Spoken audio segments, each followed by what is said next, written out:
Cardinal News is telling the little-known stories of Virginia's role in our country's march to independence.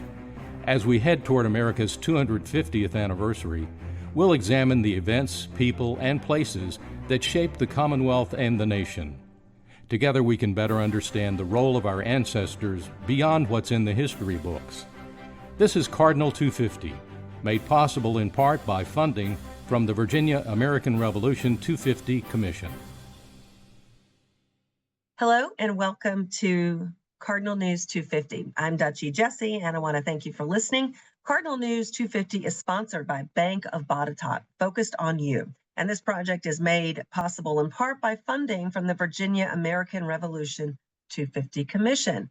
The basis of today's podcast is an article written by Ben Swenson for Cardinal 250. So check it out at cardinalnews.org. You want to click the 250 tab on in our projects list. Ben's article begins this way. If you're a Virginian, there's a good chance you live in a burned county. That's the informal term many historians and researchers use to describe the nearly half of Virginia counties and a handful of cities that suffered significant losses of official records at some point in the past 2.5 centuries or so. So we're talking about, public records and burn counties, which is such a dramatic term. And today we want to welcome to the podcast Jennifer England. She is the director of the Isle of Wight County Museum. Jennifer, thanks for joining us and welcome. Thank you so much for having me. Yes. So the major story that Ben's article talks about has to do with Isle of Wight and a woman named Elizabeth Bennet Young. And there's an interesting story behind all that. So let's talk first, though, to kind of set some context on this idea of public records, which sounds really dry and like, who cares? But there's a lot to it. Why are public records important and what do they entail? Public records are just day-to-day, documents showing how people live and important items, births, deaths, who owns what piece of land, who has been declared innocent in a certain dispute, whatnot. But these are just the things that tell us how to proceed. They establish governance they really are essentially the government. And so these records are very important to us, all kinds of different types of documents, certainly legal documents, church records, that sort of thing. And they also offer an incredible insight into our past, giving us all kinds of data. So. And in a digital world where everything seems to be at our fingertips because it's online, which seems this infinite space where we can just pull it up in front of our eyes on a screen, it's worth noting and reminding, of course, that when we're talking about public records and specifically this particular article and part of history, back in those days, the 1700s and earlier and later, it was all on paper. It had to be stored on paper. So how were they stored? How are they stored? Yeah, they were in books, hopefully, ledgers, that kind of thing. So everything was very much, written down, and that's what made it official. Government officials, they like their paper, as do we today, right? Paperwork makes the world go round. So, but that's how they were stored, and, obviously not scanned, but definitely kept in books in safe locations so that they could go back and be referenced. So. Over time, things happen, right? So there are some unforeseen events that can lead to the destruction or loss of these records, but they were also targeted at times. So public records become this target. I want to focus on that part first. So becoming an actual thing that an enemy is seeking to destroy in a locality.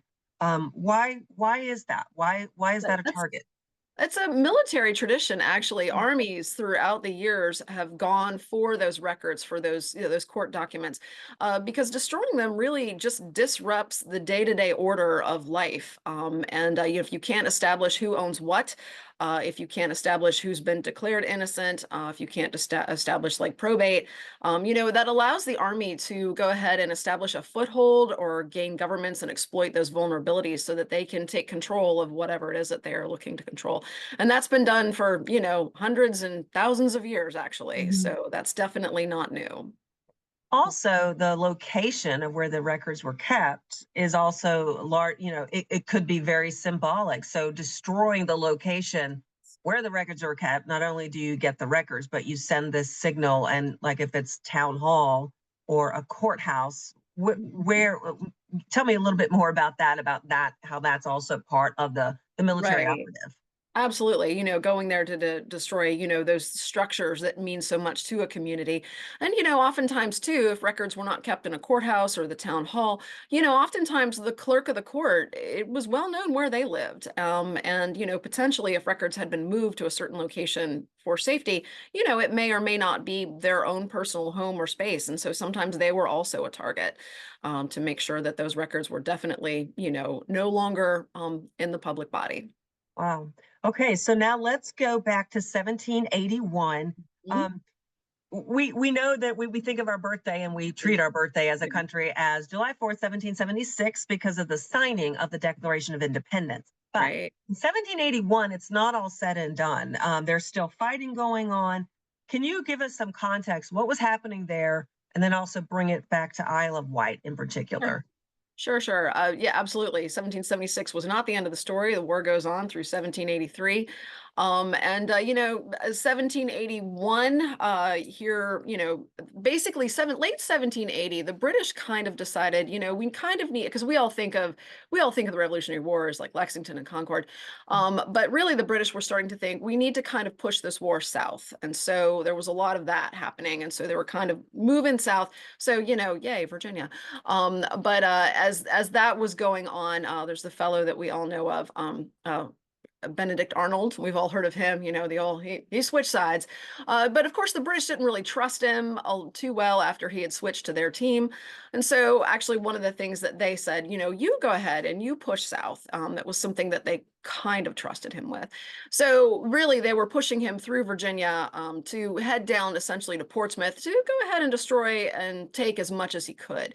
And so of course that brings him, down to Richmond, Virginia. And as on his way to Portsmouth, of course, Isle of Wight County were definitely a thoroughfare. And he is coming through and he ends up engaging with our local militia here in Isle of Wight County in January of 1781 as that drive south is happening. So he engages in January of that year. We call it the Battle of Mackey's Mill. It was a skirmish, of course, there were lots of skirmishes happening at the time. So he engages with local militia here. They are looking for a fellow by the name of Josiah Parker. Josiah Parker is actually in charge of the militia here in the area. He had served with General George Washington. But ended up coming back here and is working with the militia. So they know that he's headed through. They end up engaging at Mackey's Mill, and they actually put up a little bit more of a fight than the British are expecting. And of course, there are 11 casualties on the Isle of Wight County militia side. They actually worked very closely with the Suffolk militia as well. And so that's happening in 1781. And then eventually, of course, the British do push on to Portsmouth, taking everything with them that they can. So that's that push that's coming through. So that establishes this sense of definitely vulnerability here in this area, Virginia, being on the water, very essential for records and record keeping. And so of course there's that tradition of that destruction. And that's also creating that sense of unrest here in the area. There's also a drought in 1781, very severe drought in the summer. And then, of course, Banastre Tarleton, also we think about July of 1781 is also, making his way into Virginia. So there's definitely some worry about potential targeting of the records. And reportedly, Tarleton was planning to head to the courthouse. That was a long answer. I'm sorry. I love it, though. You know what I'm thinking? I'm thinking, wow, all this knowledge is just right in your head. It's part of your job. But I may ask you a little bit about your job, too, because I'm always interested in people who do this for a living, essentially, and kind of keep history alive for us. So you laid it out very well. So now let's get to Elizabeth Bennet Young. Who is she? She is the wife of the deputy clerk, fellow by the name of Nathaniel Young. And so she, he's actually off with the militia at the time. But of course, being the wife of the deputy clerk, she knows where the records are. And so, certainly as all of this unrest is happening, local tradition, and it's been documented in, some of the earlier writings of Wight County, she basically goes to attain those records and she takes them somewhere safe. We think she actually probably buried them in a couple of different locations, we assume. But as tradition says, they were buried in a hair trunk about 6 miles north of Smithfield, and then they were there for the duration of the war. So I assume that this trunk was very heavy. And Yeah. so but then I guess the trunk was dug up after the war, and then it was on display out at our current courthouse until it essentially disintegrated, I would think about 40 or 50 years ago.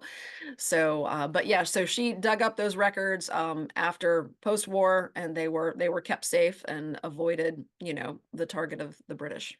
So yeah, you alluded to this, but when we just say so quickly, oh, she took the records and she buried them. Yeah. Well, I mean, we're not just talking about a few papers. Right, right, Because right, right. again, this was all physical. This was all in books and papers and, as you said, ledgers. Mhm. How do you think that went down? I mean, do we know the details of, I mean, was any of this documented or journaled? Do we know if anyone helped her and how all that went down? We don't have a lot of information about it. I'm obviously assuming it wasn't just her and a shovel and a horse. Uh, so assumingly, she had assistance in order to make this happen. So Yeah. could have been some enslaved individuals, could have been some farmhands on the plantation where they lived, could have been some other folks who were still around with the court, maybe some county justices, potentially. And the time between when it was actually done, when the records were buried Mhm. versus when they were then retrieved, how much time goes by? When do they feel it's safe to go ahead and bring them out again? How does that work? About 2 years, so Okay. 1783, and that is when they were brought back into the county. And there's some documentation about how they were worm ridden, and so Yeah. obviously some conservation had to go into place there. So Was she recognized at the time for this important feat? I don't believe that she was. She's been since recognized here in Wight County for her efforts, but I'm assuming we haven't seen anything about her being, lauded for her bravery. Okay. Yeah, one of the things we're doing in Cardinal 250, as you may know, is trying to tell some of these stories of people that probably didn't read about in history when we were in school. Right. Um, and she's one of them. It's just these little side notes, these little sidebars, but they're pretty consequential, as it turns out. Yeah. Um, Now, Ben Swenson in his article also talks about the fact that Isle of Wight's public records have been saved not once by Elizabeth Bennet Young, but twice. And so Yes. we go down the line a little bit and we hear about another instance of this, and we learn about Randall Booth. Tell us Randall about, Booth. yeah, He was actually an enslaved individual belonging to that Young family. There's a lot of Youngs who were involved in the clerk of court's role here. Young, the name we should point out. Right, yeah, Yeah, tons of Youngs. yeah, And so again, John Bankhead Magruder during the Civil War, once he abandons the line, basically there's that thought that those records are unsafe once again. And so Randall Booth is asked to take care of those records again. So they are bundled up and he takes them off to Greensville County and then to Brunswick, where we presume that he probably had some family out there, and those records are hidden until the end of the war when they are brought back here to Wight County. So indeed, our records have been saved twice. And today the courthouse, the clerk's office is actually named in Randall Booth's honor. I know, and I love that. Is there a plaque that explains that in the courthouse, or do we just see that and then you kind of hear about it? There is. There have been two reproduction paintings that were made, once to document Elizabeth Bennet Young and once to document Randall Booth, that are hanging out there with some signage so that folks can read about that. All right.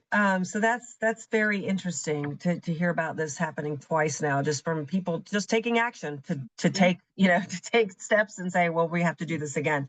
yeah. Getting back to basically the headline of Ben's article, if you're a Virginian, there's a chance you lived in a burned county. because so many records have been burned or lost over the years since our country was initially started 250 years ago. So we just talked about when that's purposefully done, right? When it's a military operation and they're targeted for that reason. But other things happen, do they not? Like there's accidental loss. There are fires that are accidental and things of that Right. nature.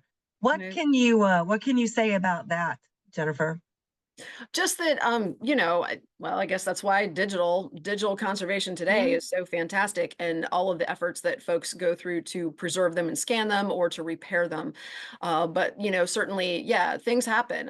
Courthouse out in Southampton burned, and which was originally part of Isle of Wight County, and so that was not Civil War related, but it means a loss for potential researchers going forward, and absolutely all of the data that can be attained from that. So there are tons of other records that can be consulted, but your court records are I would say, the bulk of where a tremendous amount of our research comes from.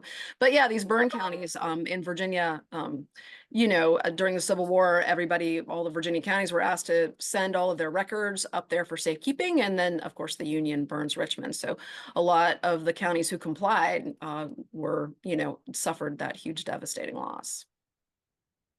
You are the director of the museum in Isle of Wight County. Yes. So, so next year is a big year with the 250th anniversary of our nation's founding, basically. And so the Cardinal 250 Project has been publishing articles and stories galore in the last few years, and will continue doing that through the birthday, about just what we've said, some little known things that happen, people who played important roles, Virginians who maybe we don't know about, but including marginalized populations and just, again, people you might not even have a footnote about in your history book, but it's been really interesting to hear that. Over there, and I say over there because I'm recording from Roanoke, Virginia. So Right. in Isle of Wight County, what are you all doing as you head into the anniversary? Is there new interest in what you do? Tell me a little bit from your perspective as this Sure. big anniversary comes our way.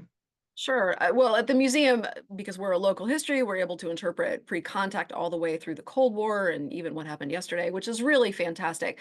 But as we've been moving through the VA 250 commemoration, we have been doing some specialized projects to kind of, alert folks to these wonderful things. Of course, the VA 250 mobile was here recently, and they were fantastic. We were very excited because there's an image of Elizabeth Bennet Young on board in that exhibit. So we think that's pretty awesome. But we did also begin an article series in our local paper, the Smithfield Times. So it's a 3-year project. So we're about a year and a half in right now. And so each month we publish, just some local history so that the folks here in Isle of Wight County can, again, the history books, Lexington, Concord, we all know about that. But to realize that all history is local and it definitely impacted here. And there are reasons for how things developed, why street names are named what they are.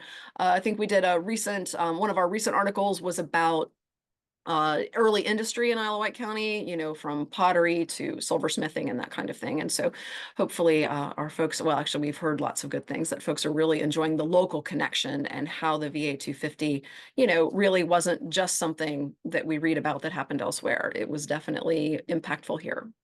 Yeah, and thank you for mentioning some of the things I was about to ask you about, which is, tell us a little bit about Isle of Wight. What is in your museum and why? Now, I will say, going to your website, the first thing you see is the live camera, which is so great.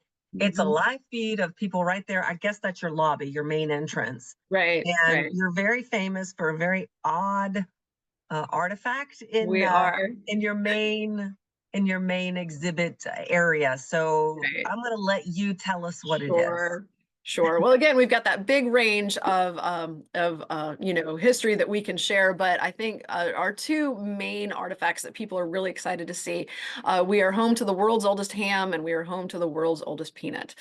They're kind of roadside attractions, but Smithfield being the ham capital of the world, people obviously know us for that reason, although Smithfield was the peanut capital of the world before others post-Civil War, but I digress. But of course, all of the ham that is here that we are very well known for. The P.D. Gwaltney Jr. Was one of the Gwaltney names. Some folks have heard that. He was actually a curer of hams. And so essentially this ham was kind of overlooked, and it was smoked a couple of times, and then they pulled it out and they realized that it had just gotten pushed to the back of the smokehouse. So P.D. Gwaltney Jr. discovered this ham, and he thought, I'm going to make this my spokespiece, essentially, my marketing showpiece. So we had this brass collar outfitted for it, and he insured it, and he took it with him to trade shows and that kind of thing. But really, once you smoke meat, it should last indefinitely. And so he was honestly a master marketer. And so that ham went with him multiple places, and we capitalize on that marketing too. But people get very excited. We do. You tuned into our website, so you saw our ham cam. We have a birthday party for that ham every year, and we do. Well, you have contests. You have photo. We do. Contest. We have a What's that? photo contest. We have something that we call Pan Ham, and it's kind of like Flat Stanley, if you've heard of that. But I call it Flat Stanley, but with pork. So you take the postcard of PD and his ham anywhere in the world and take a photo and send it to us, and you may win fabulous prizes. So, and by fabulous prizes, I mean things from our gift shop. So, but yeah, so lots of fun things. And so the way we see it, if we can get folks in here to the museum with those hooks to see the ham, to see the peanut, we'll teach them a little bit more about Isle of Wight County history while they're here as well. Well, and that's such a great point, because when you said Gwaltney was a master marketer, this first thing I thought of was, okay, he knew what he was doing, right? It sounds all silly and funny, but look at us talking about it today. And Absolutely. As you said, it gets people in the door. And you've got the ham cam, which you're the first guest I've had on this podcast who had a ham cam. So congratulations, Jennifer. But thank you so much. And thanks for all the work you do there in Isle of Wight in the museum. And, if people want to know more about what you do there, it's they can just Google it. But what is the website? HistoricIsleofWight.com. Okay. Or they can just type in hamcamva.com. That'll get you here too. There you go. And thank you for telling us not only about that, Jennifer, but also, of course, about this interesting story about public records and how Isle of Wight has managed to save theirs a few times over the years. So thank you so much for joining us on the podcast. We appreciate it. Thanks for having me. Appreciate it. The podcast is made possible and thanks to our sponsor, Bank of Botetourt, and also in part by funding from the Virginia American Revolution 250 Commission. I want to thank everyone for listening, and Jennifer for being a guest, and also our own Zach Shelton at Cardinal News for his technical support. For all of our paywall-free journalism, go to cardinalnews.org. I'm Dutchie Jessee. American Revolution 250 Commission. I want to thank everyone for listening, and Jennifer for being a guest, and also our own Zach Shelton at Cardinal News for his technical support. For all of our paywall-free journalism, go to cardinalnews.org. I'm Dutchie Jessee. Thanks for listening to Cardinal 250, made possible in part by funding from the Virginia American Revolution 250 Commission. For more information on Cardinal News 250, including the Cardinal 250 and other newsletters, visit cardinalnews.org.